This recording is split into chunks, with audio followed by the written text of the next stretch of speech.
Reagan это кондовый консерватор. Reagan was a staunch conservative. So for him, coming from that background, it was easier to make the move towards us and meet us halfway. Someone else might not have been able to do it, and the chance could have been lost. И шанс мог быть упущен.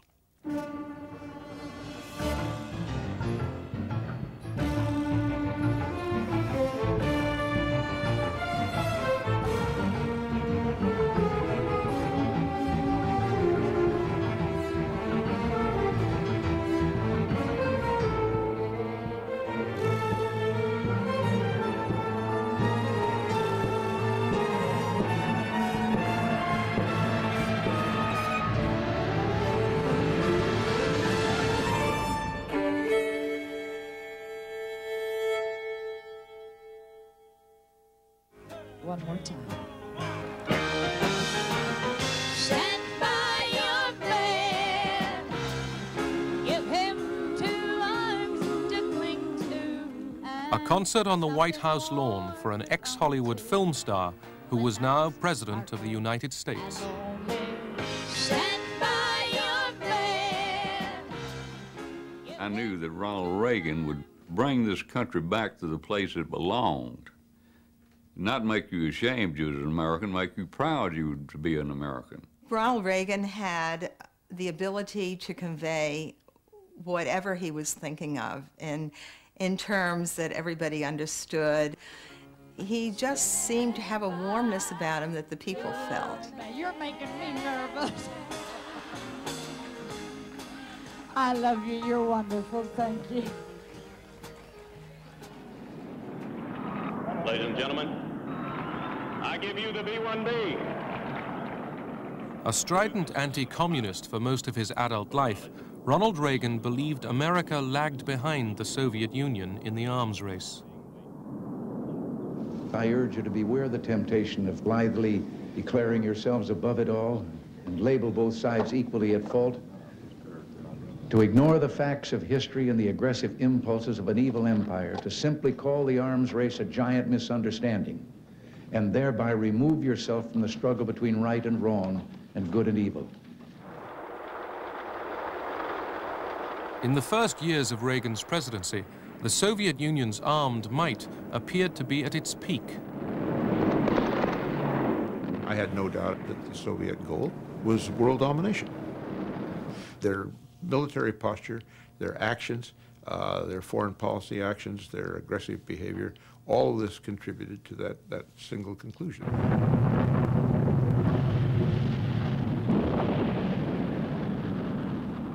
The Soviet Union had been the first into space, but now a fear lurked in the hearts of top Soviet commanders, fear of American technological superiority.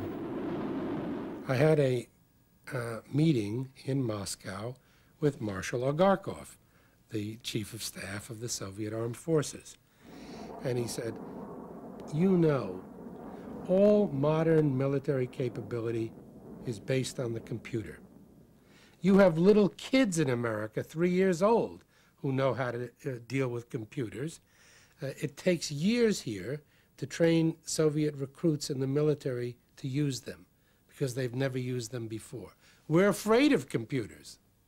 If we start deploying computers, it's going to mean loss of political control for the Soviet leadership. The aging Kremlin rulers were still willing to bear the crippling cost of being a superpower. For the peoples of the Soviet Union, this meant a life where everyday items were in short supply. The standard of living was very low. We lived from payday to payday. We couldn't feed our children properly. The food that was available was so poor, and the queues. We used to spend 3, 4, 5 hours queuing for some lousy sausage. Brezhnev introduced a new face into the ranks of the Kremlin leadership, Mikhail Gorbachev. He was ordered to reform Soviet agriculture. The land that Stalin had brutally collectivized had never delivered plenty. Soviet farming was grindingly inefficient. When I became a director of large institute, which was responsible for space launches, the first priority was to supply workforce to collective farms during the harvest, and only then to consider how we can save our next launch program. Система трещала. The system was breaking down. People were rejecting it because it didn't allow them to find satisfaction or to show any initiative in their work. It didn't allow people to speak out freely. President Reagan was portrayed by a vocal minority of Americans and many Europeans as a warmonger. Ronnie, you're not dressed up scary for Halloween. Nance, if John F. Kennedy were alive today, he'd be younger than I am. I'm 75 years old, and I've got my finger on the button. I just couldn't think of anything more scary than that. Huh? Trick or treat, fellas.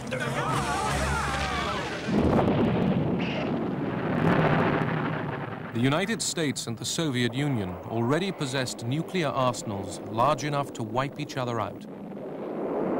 Both sides were constantly introducing more powerful and accurate missiles.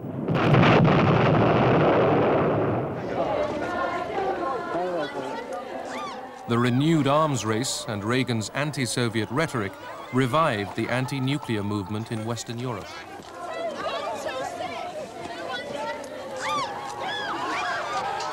Peace campaigners could not have imagined that the revulsion they felt for nuclear weapons also had an echo in the White House.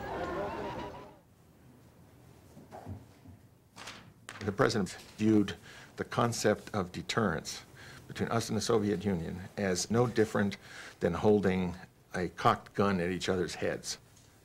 It was very clear to me from the beginning that he was, to say the least, extremely uncomfortable. And as I began to understand later on, he was fundamentally, morally, ethically opposed to the concept of mutual assured destruction and deterrence as we know it. Advances in computers and laser technology promised to give Reagan, and he believed the whole world, a way out of the nuclear dilemma. Work was going forward on a revolutionary new defense system. What if free people could live secure in the knowledge that their security did not rest upon the threat of instant U.S. retaliation to deter a Soviet attack, that we could intercept and destroy strategic ballistic missiles before they reached our own soil or that of our allies? I know this is a formidable technical task, one that may not be accomplished before the end of this century. I call upon the scientific community in our country, those who gave us nuclear weapons, to turn their great talents now to the cause of mankind and world peace, to give us the means of rendering these nuclear weapons impotent and obsolete. Good evening. This is the CBS Evening News. Dan Rather reporting tonight from Washington. President Reagan today followed up last night's defense policy speech. He gave the go-ahead to develop a space-age system designed to neutralize an enemy nuclear missile attack, a system domestic critics today called too high cost, too high tech, too pie in the sky. Suppose we had been talking in terms of 1940, and somebody had said, we can take a little atom. An atom is something you can't see. But when we explode that little atom, we can destroy a whole city. Would you have believed it? Would you have said, let's try it? Franklin Roosevelt said yes. Franklin Roosevelt is in history as a hero. For what? Producing an offensive weapon of mass destruction. Ronald Reagan, on the other hand, came into office and said, hey, we should have something that will stop this. Reagan's Strategic Defense Initiative, SDI, nicknamed Star Wars after the movie, envisaged satellite and ground-based weapons that could destroy Soviet missiles with darts and laser beams. It was a shock. It's like all our hopes for beginning of the understanding how dangerous is this militarization of space just suddenly very evaporated. All the parity and stability created over many years through arms procurement and negotiations were disrupted. It meant that we too would need to spend huge amounts of money. It would begin a new phase in the arms race.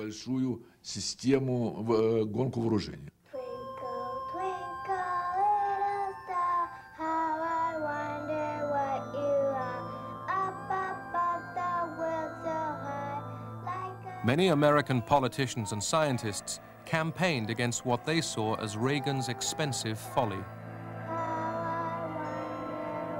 The heavens are for wonder, not for war. Stop Star Wars. Stop weapons in space. Reagan's critics said that SDI was hugely expensive and would never work. They were appalled by the deep cuts in welfare programs that would be needed to pay for it.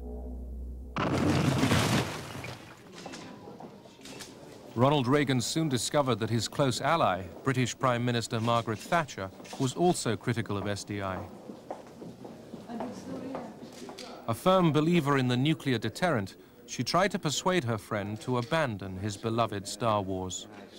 Staff around the table afterwards said that Reagan had really gotten handbagged that day, and he called me to the Oval Office the next morning and he said, "Bud, Margaret and we are just not getting along on this SDI issue. I wish you'd go to London and see if you can't at least lower the level of criticism publicly. We're going to have a tough time getting appropriations if this keeps up." She gave me the same lecture she'd given 2 weeks before, and seeing I was getting nowhere, I interjected during a pause. Prime Minister President Reagan believes that there's at least $300 million a year that ought to be subcontracted to British companies that would support SDI. And there was a long pause. She finally said, "There may be something to this after all." Leonid Brezhnev died in November 1982. The ailing KGB chief, Yuri Andropov, succeeded him. Andropov was frightened by SDI and Reagan's anti-Soviet speeches. Convinced that the West was plotting war, Andropov ordered a worldwide alert. The KGB monitored every aspect of life in the West. The banking system was to be closely watched, as were the hospitals and road-building programs. Were the banks attempting to convert their system to a war footing? Were hospitals preparing new beds and setting up blood banks for massive numbers of wounded?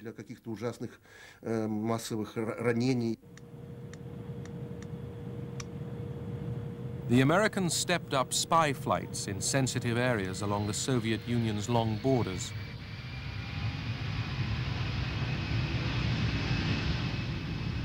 Aircraft packed with electronic surveillance gear looked like civilian airliners and often flew close to passenger routes. In this period, 81, 82, and especially 83, how did it feel on the front line? Well, we were flying more often as there were more spy planes provoking us. We were in a constant state of tension. On August 31st, 1983, a South Korean airliner, KAL Flight 007, with 269 people on board, left Anchorage for Seoul. The Boeing 747 strayed from its normal route into Soviet airspace.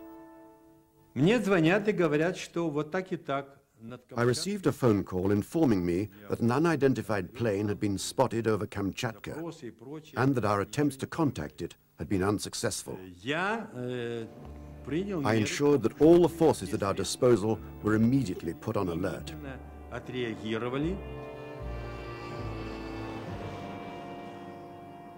I said, take all measures so that it is either forced to land on Sakhalin or, if it will not cooperate, shoot it down. I could see 2 rows of windows which were lit up. I wondered if it was a civilian aircraft. Military cargo planes don't have such windows. I wondered what kind of plane it was, but I had no time to think. I had a job to do.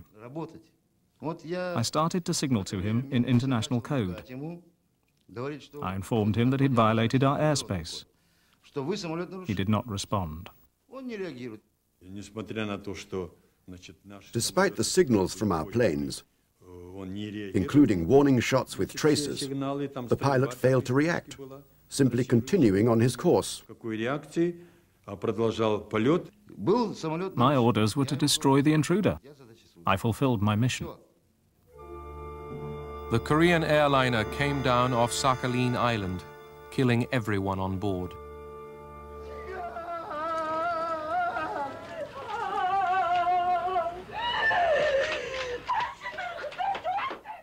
The United States reacts with revulsion to this attack. Loss of life appears to be heavy. We can see no excuse whatsoever for this appalling act. We came to the conclusion that we simply needed to be honest and admit an unfortunate incident has occurred.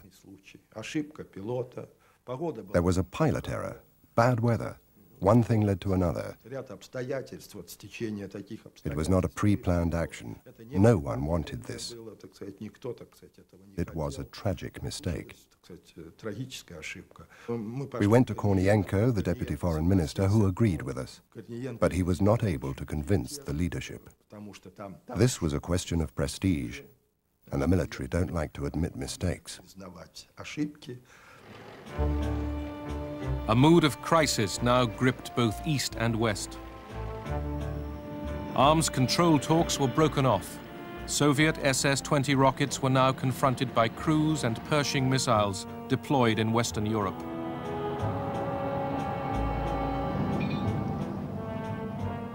The Soviet leadership believed a nuclear attack by the West was imminent.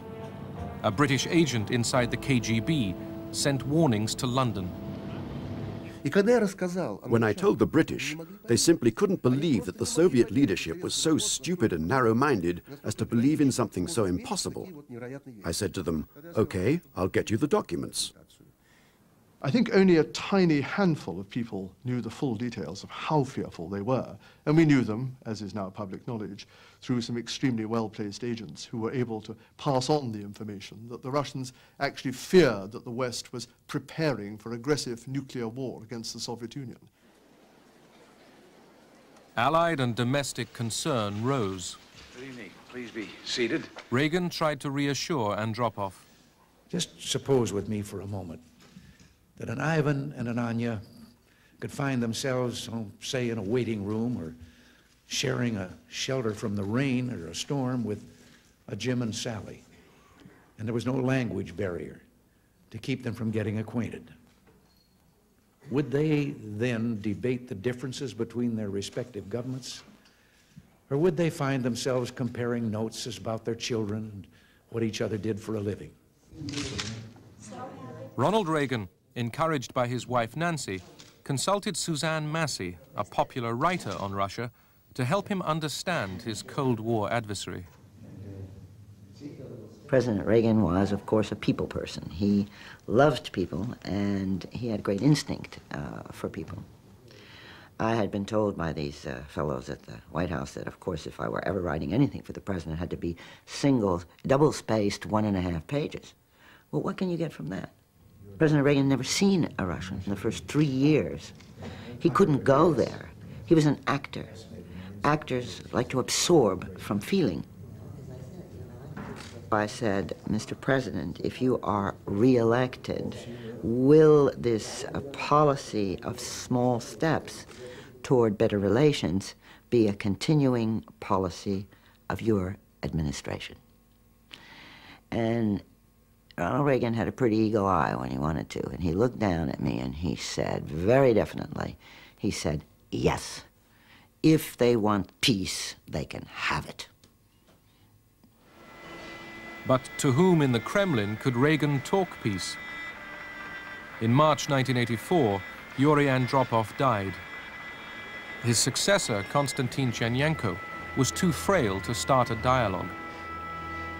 The West looked for some small sign of change.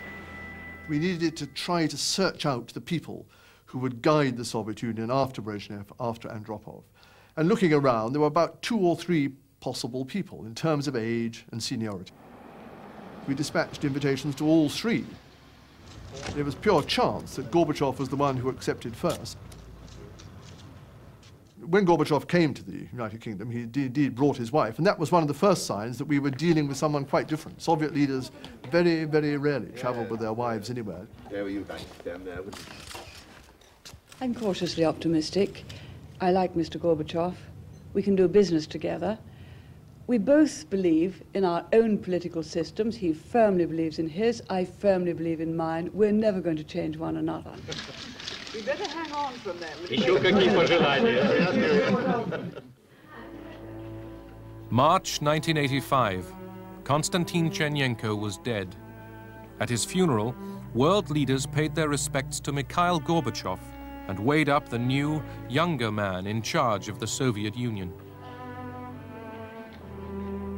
George Bush was there as vice president. He was head of our delegation. When we walked out of that meeting, I said to George, I said, this is a very different Soviet leader than any we've seen before. Russians, too, noticed the difference. Gorbachev was greeted with great enthusiasm. Everyone cheered in our institute. We were all pleased that such an energetic and educated person had become the new Secretary General of our Communist Party. We expected a miracle. We thought he was the Messiah who would come to introduce change. The state of the Soviet Union and its society could be described very simply with a phrase used by people across the country. We can't go on living like this any longer. That applied to everything. The economy was stagnating, there were shortages, and the quality of goods was very poor. Gorbachev took over a superpower sick with social breakdown, corruption in the Communist Party, and alcoholism.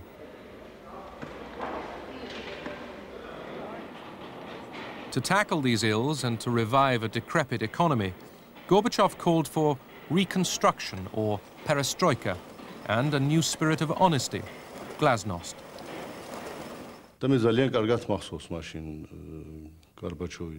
I remember very clearly what Gorbachev said at that time. He said, there are 2 roads we can take. We can either tighten our belts very, very tightly and reduce consumption, which the people will no longer tolerate. Or we can try to diffuse international tension and overcome the disagreement between East and West, and so free up the gigantic sums that are spent on armaments in the Soviet Union.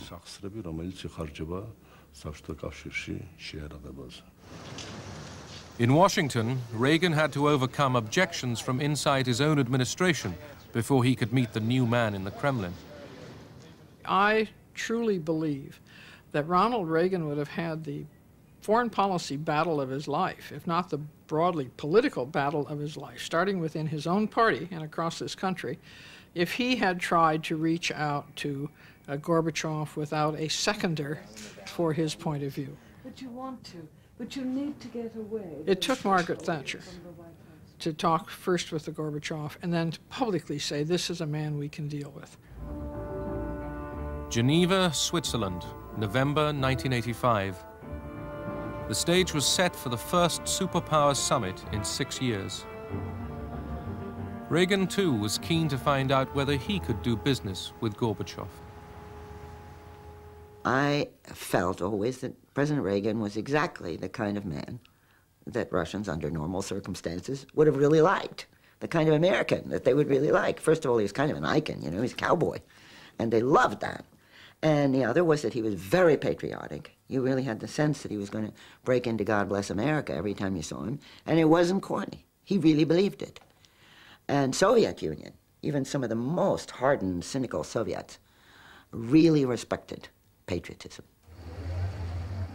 Many people in the West wondered whether the 74-year-old Ronald Reagan was up to taking on the 54-year-old Mikhail Gorbachev. The president's aide came in and said, "Mr. President, you know, do you want to put your coat on?" And he said, "Oh, I'm not sure." And somebody said, "Well, it's very cold outside. You should really wear a coat." It was announced that the Soviet cavalcade was at the gates. And Reagan turned and, without putting on his overcoat, walked to the door. And there was much speculation as to whether this tired old man, President of the United States, could keep up with this wily, energetic, young, vigorous communist. And to the amazement of the world, the old man goes down the steps, lickety-split, meets and greets the Soviet leader, who comes out all bundled up in an overcoat, hat, muffler, looking as though he were in Iceland rather than Geneva. The summit agenda, human rights, Afghanistan, and arms control, was daunting, but the body language was encouraging. The two leaders immediately held a private meeting. It was scheduled for 10 minutes. 20 minutes went by, 30 minutes went by, 40 minutes went by, and the White House guy who keeps the schedule going came around to me, and he said, "I should go in and let them know they're going overtime." And I said, "If you do that, you should be fired." The name of the game, it shows they're getting along. But were they really getting along? I returned at the break to meet my colleagues. They asked, "What's your impression?" I said, "I have met a caveman, a dinosaur." The two leaders were divided above all by Reagan's Strategic Defense Initiative, Star Wars. Are you getting along? See that, can't you? It was a shouting match, not angry as much as two people, as I said, passionate in their views, with diametrically opposed positions. And this was the occasion in which the president said, "But you must believe that this is so important for the safety of the world that I will give you the technology as we develop it." And Gorbachev laughed and said, "Mr. President, surely you understand I can't believe that, since you won't even give us the technology for milking machines." Mikhail Gorbachev left Geneva without agreement on his main objective, curbing the arms race. But the United States and the Soviet Union were talking again.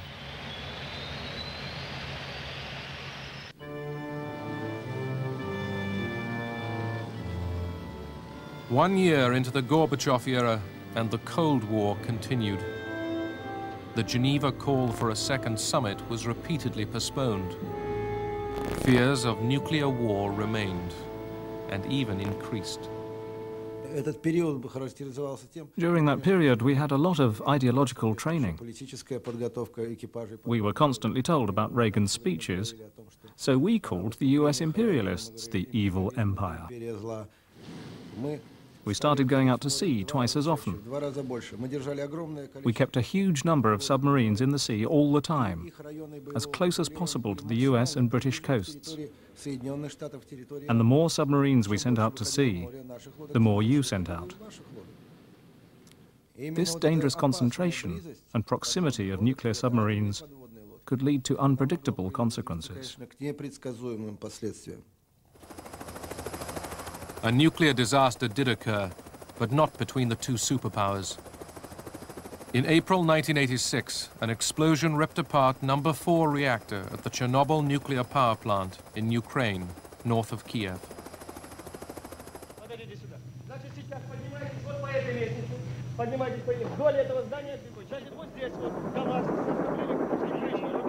The disaster highlighted the incompetence of the Soviet system as volunteers started the lethal task of cleaning up the huge radioactive leak. The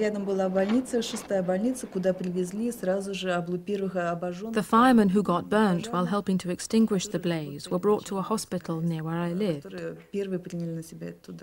At the time, people knew nothing about radiation, and there was a lot of confusion about how it was transmitted.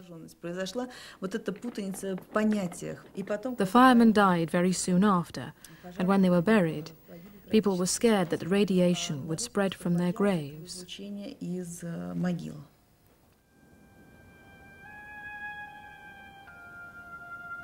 Chernobyl, its surroundings, and large areas of Ukraine and Belarusia were heavily contaminated and emptied of their population.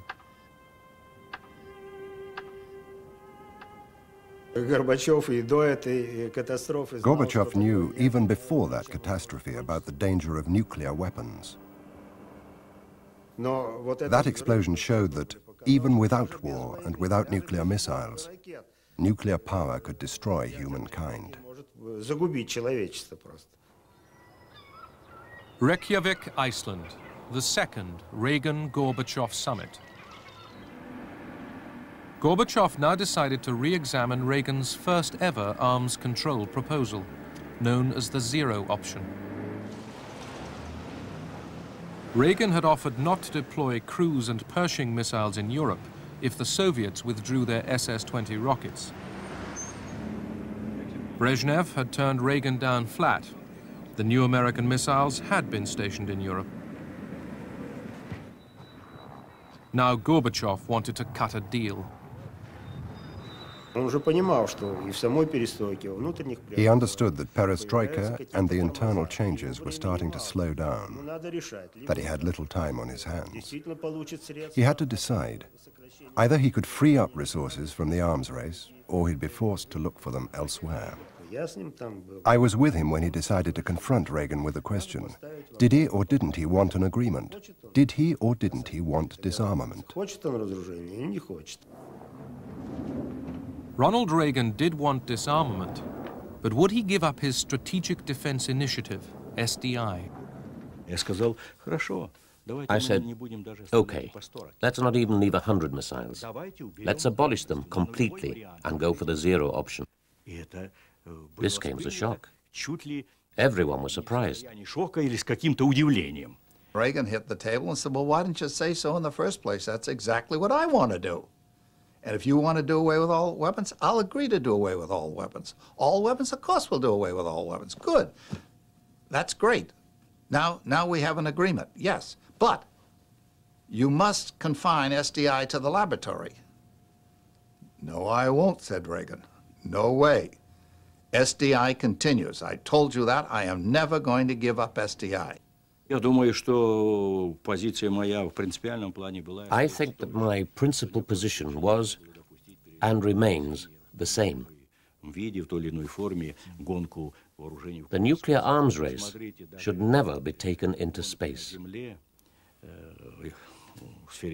It was difficult enough to limit the nuclear arms race on Earth. Gorbachev pressed and pressed, and at one moment, President Reagan, who was very clear in his mind about this, wrote a little note and pushed it over at me. It said, George, am I right? I read this note. I said, absolutely, and passed it back. The chance to make the most momentous agreement since the Cold War began, the elimination by the United States and the Soviet Union of all but 100 nuclear weapons each, was lost. I have never felt so sad for a person in my life as I did for Ronald Reagan. He had been at it for 2 days. He had come, as he said to me, raising his fingers, Don, we were that close to an agreement, and he wouldn't give in. But what did the Soviets think? At first glance, I would say that Reykjavik almost failed because we were unable to sign an agreement. But later, as we went to our press conference, Gorbachev and I spoke in the car, and we agreed that it was not a failure. And it was at that press conference that Gorbachev uttered a phrase which became famous. that it had been an intellectual breakthrough in relations between the United States and the Soviet Union. Ronald Reagan's friend, Margaret Thatcher, was deeply concerned. We were frankly caught quite badly by surprise when we learned that discussions were encompassing the concept of abolishing nuclear weapons altogether. That would, of course, laid waste the doctrine of nuclear deterrence, and we would have been left without the very center of our strategy. Luckily, from our point of view, the Reykjavik Agreement never came to anything because the Russians pushed their luck too far. Moscow. Another foreign aircraft breaches Soviet airspace. Passers-by watched amazed as a Cessna light aircraft landed in Red Square. Its pilot was a young West German, Matthias Rust. Rust himself was treated extremely humanely. Imagine if something like this had happened before Gorbachev's time. There would have been no dialogue. He would have simply been lined up against the wall and shot the next day. Gorbachev set Rust free, but used the incursion as an excuse to dismiss several members of the Soviet High Command. Media, the fax machine, the computer, were opening up the USSR. Gorbachev and the Politburo watched satellite TV in their offices. After Olympic boycotts, the 1986 Goodwill Games were seen live both sides of the Iron Curtain.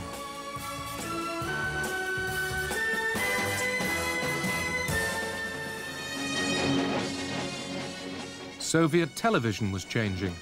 It risked a live debate with Margaret Thatcher. So don't you think that the concept of nuclear deterrence, in fact, invites the side that believes in it to use the nuclear weapons in the end, just to prove this threat from time to time? Isn't a policy of conventional weapons, with the terrible bombs raining down, with the missiles, with the aircraft, with the submarines, with the torpedoes, with the tanks, with chemical weapons, isn't that based on the possibility of threat? I felt very embarrassed for our journalists. It was so painful to watch. At first, I was a little hurt. Then I was roaring with laughter. It was on this occasion that she made so many fans. And we're saying to anyone who dares to attack us, do not do it. You couldn't win. The result will be devastating. I think you're saying the same. I have to say that Margaret Thatcher was one of the politicians with whom it was very important to maintain a dialogue, because she was a very strong personality and a strong politician. And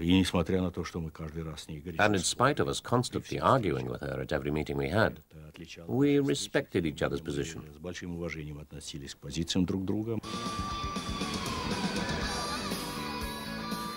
Gorbachev's policy of glasnost brought pop culture out into the open.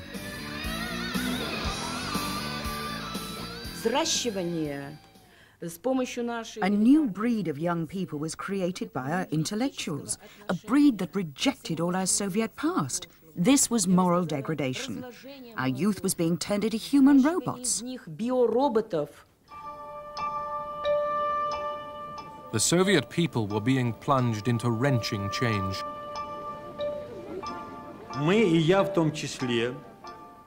We became particularly worried by the end of 1987. We saw that the country was not going in the direction it should. The situation of the people was getting worse and worse.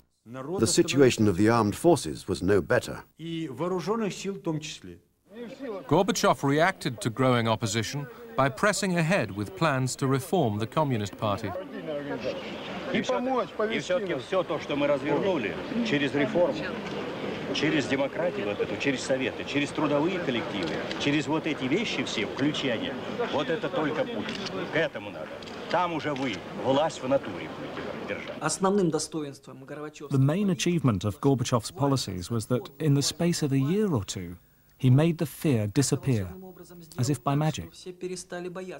People had lost their fear of speaking and acting freely.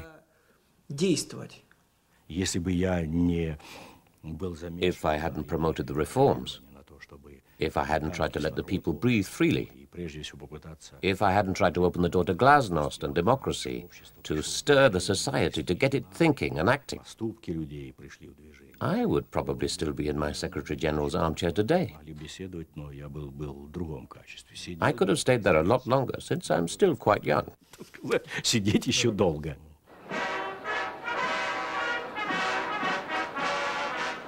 Washington, D.C. Ronald Reagan still pursued his Star Wars vision. The Kremlin now believed that it would never happen, and therefore should not delay agreement on arms reduction. Gorbachev, in the United States for the first time, had come to sign an historic treaty. His visit, seen live on Soviet TV, enhanced his standing at home and abroad. All I'd ever seen of Soviet leaders was Khrushchev banging his shoe on the table and some old men in drab uniforms all looking like Mao Zedong, you know, and had no personality and looked like they were zombies. Here comes Gorbachev. He was wearing a good, well-cut Brooks Brothers suit and a tie. He even had on a white shirt. He was outgoing. He was meeting people. He was joking. And he was getting along with people in Washington, D.C. Ladies and gentlemen, the President of the United States and the General Secretary of the Central Committee of the Communist Party of the Soviet Union. A Russian saying Reagan had learned from Suzanne Massey now seemed appropriate. The Russians like to talk in proverbs. It would be nice for you to know a few. And I said, you're an actor, you can learn them very quickly. And I gave him this, Mrs. Reagan was with us at the time, and she liked this one. And I said, here it is, and it was Doveryai, no Proveryai. Mr. General Secretary, though my pronunciation may give you difficulty, the maxim is Doveryai, no Proveryai. Trust but verify. Но значение этого... На каждой встрече вы это повторяете. You repeat that at every meeting.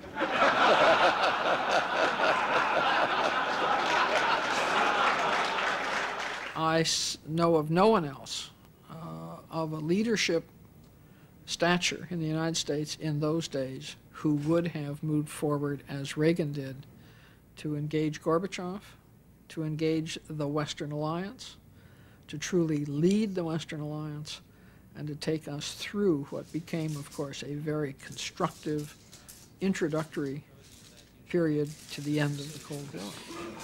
Yes. Можем даже обменяться. I think we should change this.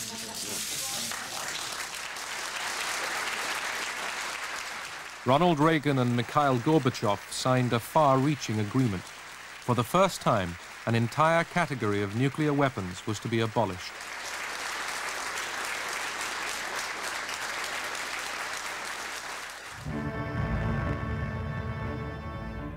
In front of the world's cameras, the Americans destroyed their cruise and Pershing missiles.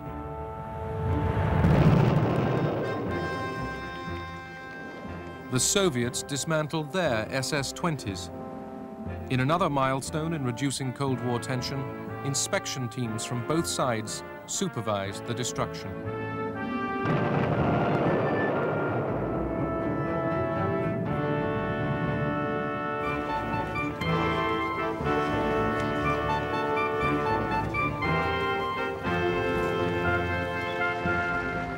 In his last year as president, Ronald Reagan paid his first ever visit to the Kremlin. What Mikhail Gorbachev and the journalists wanted to know was, what did Ronald Reagan think about the Soviet Union now? Well, just fine. You still think you're in an evil empire, Mr. President? No. Он заявил, что He said he wanted to take back his reference to the Soviet Union as the evil empire. He found a good place to announce it, right in the middle of the Kremlin. But nevertheless, he said that he was doing it, not because he was wrong when he initially said it, but because by 1988, the Soviet Union had come a long way under the leadership of Mikhail Gorbachev. It had become a different country. But we find ourselves standing like this. Together, the two leaders had seized their chance.